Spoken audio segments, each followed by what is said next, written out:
Marcos capítulo 1, verso 1. Princípio do Evangelho de Jesus Cristo, o Filho de Deus. Essa pergunta, queridos, é fundamental. O que é o Evangelho? Para não dizer que ela é vital para o cristianismo, para o cristão. Nós vivemos um tempo muito difícil, onde existem muitos evangelhos. Muitos evangelhos estão sendo apresentados, mas a grande maioria não representa o verdadeiro evangelho de Cristo. Em geral, as pessoas partem de si mesmas, tentando encontrar algo que satisfaça, e aí depois que examina o que Cristo disse, aplicam isso às suas vidas e dizem: isso é o evangelho.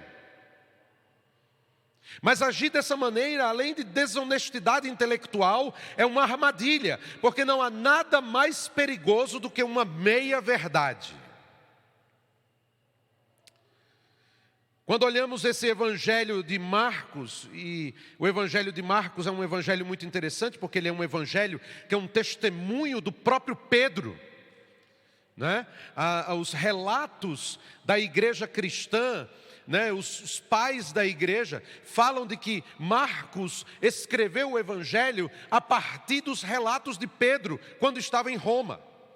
Então, sentado junto com Pedro, Marcos escreve um evangelho destinado a dizer aos cristãos de Roma quem é Cristo. E esse evangelho é muito interessante, escrito ali entre o ano 65 e 68 depois de Cristo, porque Marcos tenta de uma forma fascinante mostrar de forma vívida quem é Jesus. É interessante porque o evangelho de Mateus começa com a genealogia.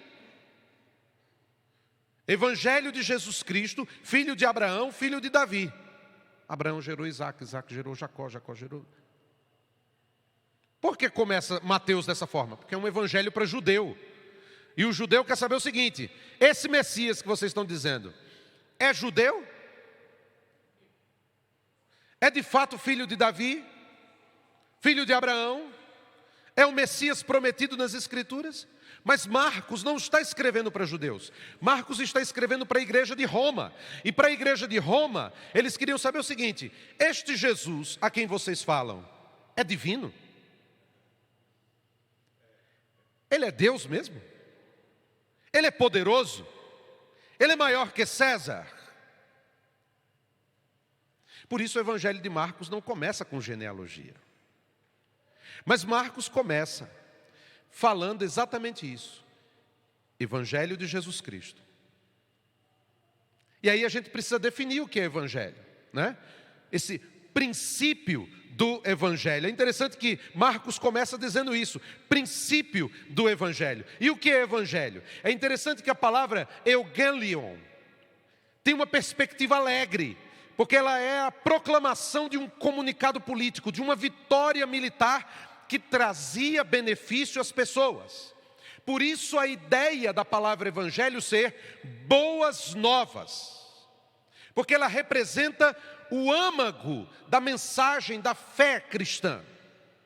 Há um estudioso da Bíblia, William Barclay, que ele diz que a palavra tem pelo menos 3 ideias. No início, ela trazia a ideia de recompensa dada a um mensageiro por ter trazido boas notícias ou boas novas. E essa palavra vai aparecer no Antigo Testamento grego, em vários textos, fazendo essa menção.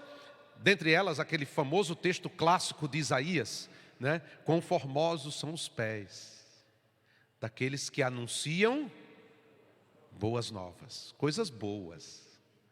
Lá no Antigo Testamento grego, a palavra é evangelho. Uma segunda ideia era de que a palavra trazia a ideia dos sacrifícios feitos aos deuses ao serem recebidas boas notícias. Por exemplo, há papiros antigos que falam da comemoração do aniversário do imperador romano Augusto, e aquilo era considerada uma boa nova, uma boa notícia. Mas no grego helênico, que é um grego que vai de 300 antes de Cristo até 300 depois de Cristo, ela vai dizer, essa palavra vai significar as próprias boas novas. E é interessante que no Novo Testamento, essa palavra vai inundar o Novo Testamento, vai ocorrer 72 vezes, e só nos escritos de Paulo vai ocorrer 54 vezes. Queridos, o Evangelho é a boa notícia.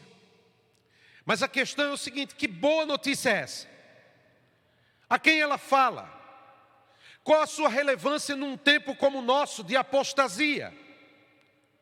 Essas perguntas são importantes, porque há muitas vozes gritando nas ruas, nos púlpitos, nas mídias, e a grande maioria está longe dessa perspectiva bíblica de Jesus Cristo. O Evangelho não é o comércio da fé, o Evangelho não é a venda de promessas, o Evangelho não é a barganha com Deus.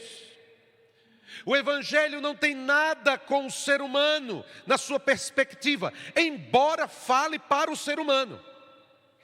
Mas saiba, o Evangelho não fala de você. Ele é para você, mas não fala de você. Tem gente que fala assim: o Evangelho fala de nós, então nós somos o centro. Não, você não é o centro, porque não é de você que fala o Evangelho.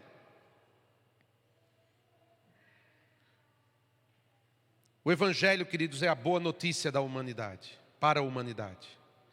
E ela consiste em duas coisas. Primeiro, o Evangelho é a boa nova de Jesus Cristo. O Evangelho não é a boa nova de um projeto humano.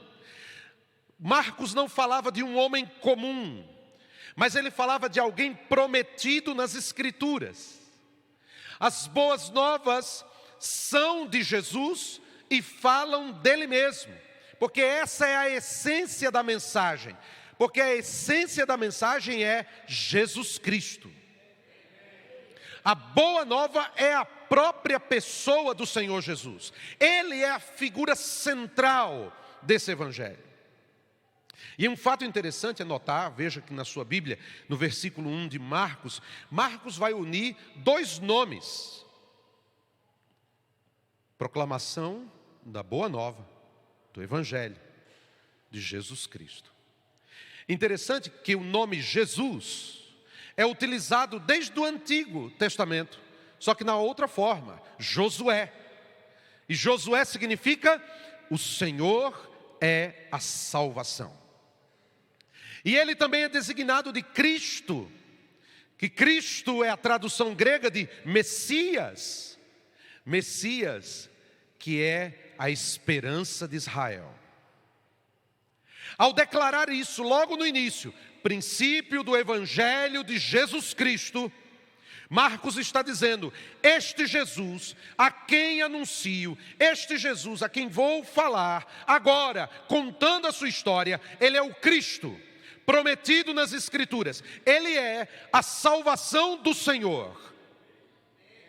Ele não é um homem qualquer, porque as antigas Escrituras já falam dele há muito tempo. E aí temos um detalhe interessante. Jesus é o nome histórico, que fala daquele homem que nasceu em Belém da Judéia, entre o ano 4 e 5 antes de Cristo, durante o reinado de Herodes o Grande. Seu nome histórico, Jesus, aponta para a sua humanidade, ou seja, Jesus não foi um fantasma, Jesus não foi uma ideia, mas ele foi um ser humano, gerado em uma mulher conforme as Escrituras, conforme o próprio Deus já tinha dito a Adão. Lembra de Adão? Quando pecou, Deus foi o primeiro a anunciar a boa notícia. Da mulher sairá um que pisará a cabeça da serpente. Deus foi o primeiro. E no tempo oportuno, ele nasceu. Como disse Isaías: e a virgem conceberá e dará à luz um filho, e o seu nome será Emanuel. Jesus é este homem, nascido segundo as Escrituras, mas Cristo é o seu nome profético, prometido para trazer a salvação de Deus. Jesus Cristo é o personagem histórico que cumpre a profecia que Deus falou por meio dos antigos profetas. E é isso que Marcos coloca. Ele começa escrevendo a igreja de Roma, porque é exatamente isso. Ele diz: olha, este homem é Deus. Ele não é uma ideia, ele não parou no momento e disse: eu sou Deus. Não, porque desde o Antigo Testamento ele foi prometido. Ele é alguém histórico, mas prometido por Deus nas Escrituras Sagradas antes da fundação do mundo. Mas em segundo lugar, o Evangelho aponta para Jesus Cristo como sendo o Filho de Deus. Porque é exatamente isso que Marcos diz. Princípio do Evangelho de Jesus Cristo. Mas ele não para aí. Ele diz, vírgula, o Filho de Deus. Ele não é um ser humano comum, que numa hora depois do batismo disse assim: agora eu sou o Filho de Deus. Não. Muitos imperadores romanos fizeram isso. Num dado momento diziam: eu sou filho de Deus, eu sou Deus.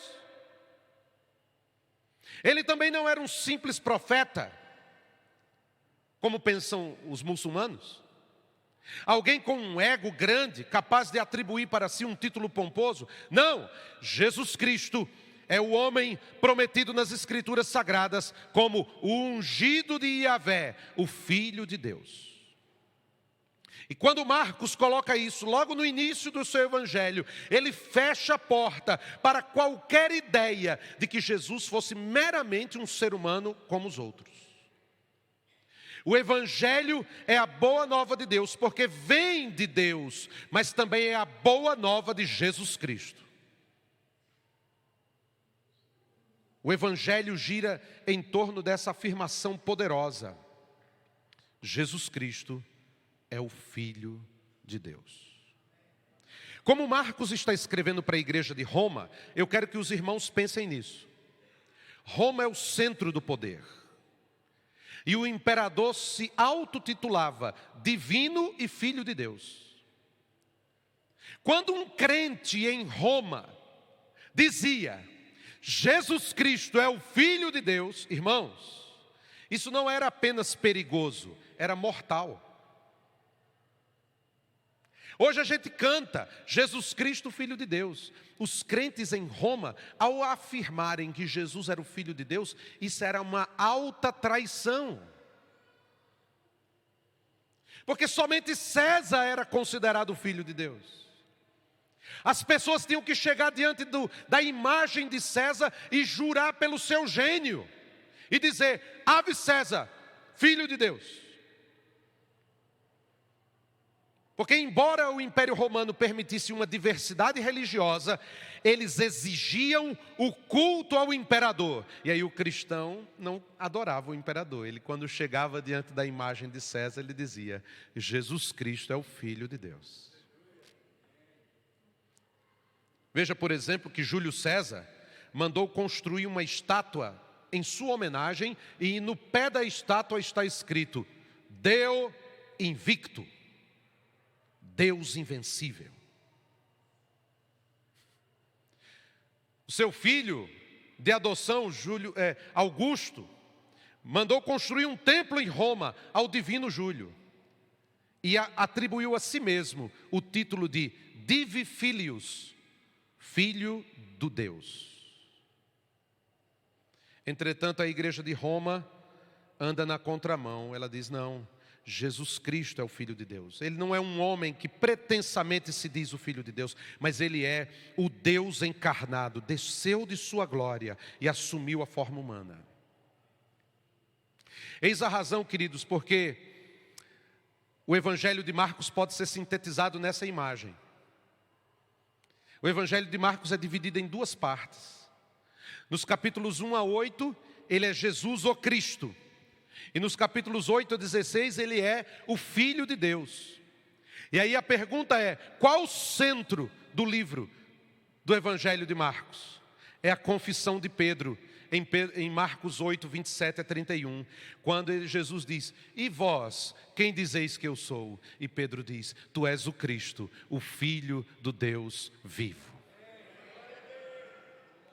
Pedro reconhece a autoridade de Jesus nas suas palavras, nas suas ações. E é tão interessante porque lá no fim, quando Jesus morre na cruz, temos também a confissão do centurião. Quando o centurião olha para a cruz e diz: verdadeiramente este era o Filho de Deus. Que lições nós podemos encontrar aqui, irmãos? A primeira lição é a seguinte: a mensagem central do Evangelho é o Senhor Jesus. Não existe outro tema mais importante no Evangelho senão Jesus Cristo. Infelizmente tenho que dizer, pastor, que hoje nós vivemos uma pregação de um Evangelho sem Jesus. Totalmente descaracterizado, infame e humano. Fala-se de tudo, menos de Jesus. Jesus se tornou a muleta para ajudar as pessoas. A sua mensagem foi reduzida a uma mensagem de autoajuda. Seu sacrifício foi reduzido a um exemplo. Lá na Europa, há muitas igrejas que estão abraçando o liberalismo teológico. E aí eles pegam a Bíblia e dizem: não, a Bíblia contém a palavra de Deus. É um livro religioso qualquer. Você fala de realidades espirituais, há crentes que olham para você como se você tivesse vindo de Marte. Você fala de que o mundo jaz no maligno, ele fica: maligno? O que é maligno? Diabo. Isso não era coisa da invenção da cabeça desse povo aqui? Que era primitivo? Você fala de visão espiritual, e até mesmo os crentes estão cegos, porque o Evangelho se tornou algo assim: vai na igreja, no culto, canta alguma coisa, tem uma mensagem, alguma coisa, vão embora. A vida espiritual se resume a 2 horas, 1h30 do culto no domingo. Quando olhamos o Novo Testamento, vemos que os discípulos não tinham outra mensagem senão Jesus Cristo. Vemos, por exemplo, em Atos, Filipe indo a Samaria, e Lucas registra: então Filipe passou a falar, e começando por essa passagem da Escritura, anunciou-lhe o Evangelho de Jesus. O etíope estava lá com a Bíblia. Eu não sei do que ele está falando. E aí Filipe começa a partir dali a dizer: quem é Jesus Cristo, o servo sofredor. Quando Pedro chega à casa de Cornélio, ele diz: ele enviou a palavra aos israelitas, anunciando o evangelho da paz por meio de Jesus Cristo. Este é o Senhor de todos. E Lucas vai registrar que as pessoas foram dispersas após a morte de Estevão.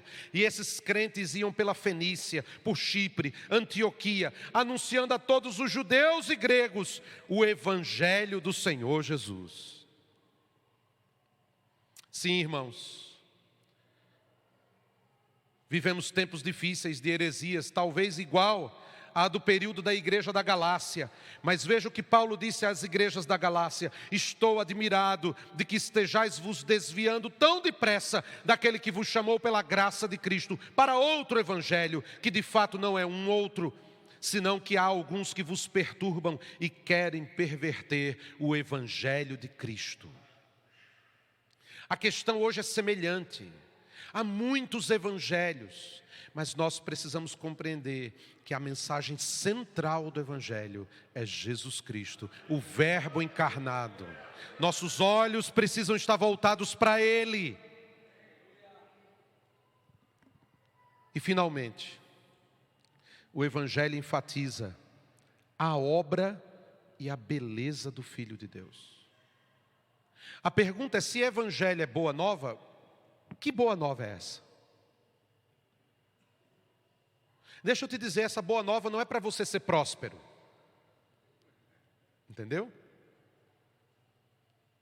Muito menos assim, Essa boa nova significa o seguinte: pare de sofrer, acabaram os seus problemas. Se você passa a andar com Jesus, prepare-se, seus problemas vão começar. Quer parar de sofrer? Pede para morrer.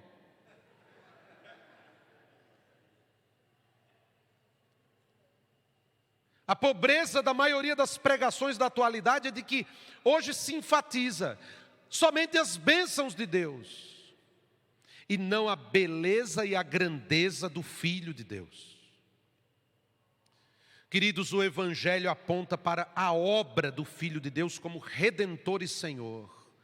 Na primeira pregação da igreja, Pedro disse assim: este Jesus foi aprovado por Deus, e ele foi entregue à morte, mas não foram os homens que mataram ele, ele foi entregue à morte por desígnio de Deus. Deus quis entregar o seu Filho, e embora tivesse morrido na mão dos ímpios, Deus o ressuscitou dentre os mortos. Ele confirmou a profecia do Antigo Testamento. E aí Pedro termina sua mensagem dizendo assim: e agora ele está sentado à direita do Todo-Poderoso, e ele enviou o seu Espírito Santo sobre nós, como vocês estão vendo hoje. Então, se esses homens estão falando línguas aqui, anunciando a todos os povos da terra a mensagem da graça, não é porque eles estão bêbados às 9 horas da manhã, não. É porque eles estão cheios do Espírito Santo, porque o Pai se agradou da obra do Filho, e Ele enviou o seu Espírito sobre o seu povo. Por isso Pedro podia dizer na pregação: portanto, toda a casa de Israel fique absolutamente certa de que este mesmo Jesus a quem crucificaste, Deus o fez Senhor e Cristo. O apóstolo Paulo, pregando aos filipenses, ele começou a advertir sobre os falsos pregadores. E aí eu acho lindo esse capítulo 3 de Filipenses, porque Paulo faz um currículo vitae de sua vida. E ele diz: olha, se eu tinha condições de me orgulhar, esse sou eu. Vocês estão falando aí de confiar na justiça própria. Se alguém tem que confiar na justiça própria, este sou eu. Eu sou judeu, da tribo de Benjamim, circuncidado ao 8º dia, hebreu de hebreus, quanto à lei irrepreensível. Eu era melhor do que todos da minha época. Mas sabe o que aconteceu? Olha o que Paulo escreve: mas o que para mim era lucro, passei a considerar perda por amor de Cristo. Sim, de fato considero todas as coisas como perda, comparadas com a superioridade do conhecimento de Cristo Jesus meu Senhor, pelo qual perdi todas as coisas. Eu as considero como esterco, para que possa ganhar Cristo e ser achado nele, não tendo por mim a justiça que procede da lei, mas sim a que procede da fé em Cristo, a saber, a justiça que vem de Deus pela fé, para conhecer a Cristo e o poder da sua ressurreição, e a participação nos seus sofrimentos, identificando-me com ele na sua morte, para ver se de algum modo consigo chegar à ressurreição dos mortos. Não que eu já tenha alcançado ou que seja perfeito, mas vou prosseguindo, procurando alcançar aquilo para que também fui alcançado por Cristo Jesus. O que esses dois exemplos nos mostram, irmãos? Que tanto Pedro como Paulo não enfatizavam a eles mesmos. O foco não era eles. O foco era Cristo. A beleza de Cristo. A obra de Cristo. A questão não é se você vai ser próspero ou vitorioso ou ter saúde, meu irmão. Essa baboseira de que tu serás cabeça, não cauda. Isso é tolice. O erro e a grande heresia da geração de crentes atual é cantar e falar de Jesus Cristo, mas não conhecer Jesus. Hoje tudo é festa, embalado nas paradas de sucesso, mas as canções são tão humanas, tão antropocêntricas, falam só do homem. Mas estamos aqui para adorar a Cristo, o Senhor. E o que o Evangelho enfatiza? Enfatiza o que Ele fez. E o que Cristo fez?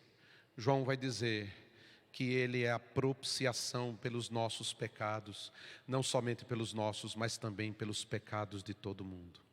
E outra vez João vai dizer: nisso está o amor. Não fomos nós que amamos a Deus, mas foi Ele que nos amou e enviou o seu Filho para propiciação pelos nossos pecados. Você compreende isso, irmão? Você sabe o que é propiciação pelos seus pecados? Propiciação significa, é uma palavra que significa o seguinte: que Deus iria derramar sua ira, justa ira, sobre nós. E aí, Jesus Cristo toma o nosso lugar e Ele assume nossa culpa, nossa maldição, e Ele recebe a justa ira de Deus, o justo pelo injusto, para nos justificar diante do Pai. É isso que significa propiciação pelos nossos pecados. Cristo não morreu na cruz para ser exemplo. Cristo morreu na cruz para levar os nossos pecados e a nossa maldição. Ele se tornou maldição para que eu pudesse ser abençoado.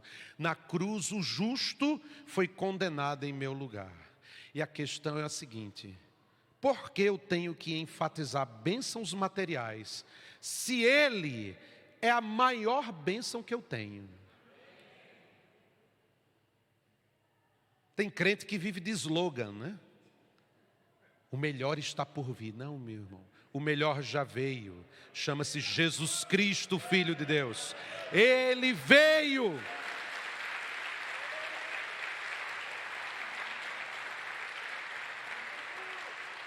Você não tem que esperar uma bênção. A bênção já veio, chama-se Jesus Cristo. Os homens podem roubar tudo de você, jamais vão roubar Jesus Cristo. O Evangelho me atrai para Jesus. Me atrai para a sua beleza, para a sua grandeza. Diante da beleza de Jesus Cristo, sou levado a ficar de joelhos diante da sua glória, de adorá-lo, de servi-lo com todo amor e dizer: Senhor, minha vida é tua. Se eu quisesse, eu teria ficado aqui em Bauru, irmãos. Se eu e a Shirley nós quiséssemos, nós teríamos ficado aqui. 18 anos numa mesma igreja. Vendo gente de pequenininho crescendo, casando, vendo os outros lá. A vida estabilizada, nossos filhos na escola, ela acabando de se formar em psicologia. Mas o amor a Jesus é tão grande, que quando Ele diz: larga tudo e vem. Larga tudo e vem. Nós vendemos tudo, irmãos. Tudo. Resumimos nossos 19 anos, na época tínhamos 19 anos de casado, em 6 malas de viagem. Vendemos carro, casa, móveis, tudo. Vivemos na total dependência do Senhor.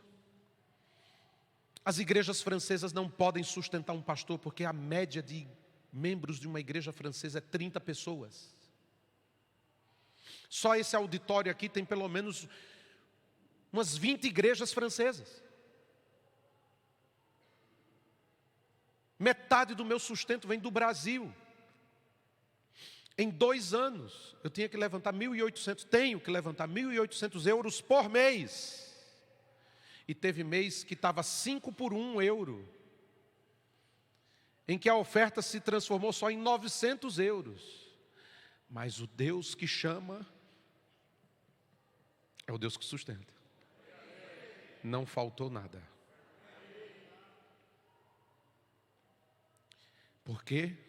Porque estamos servindo a Cristo.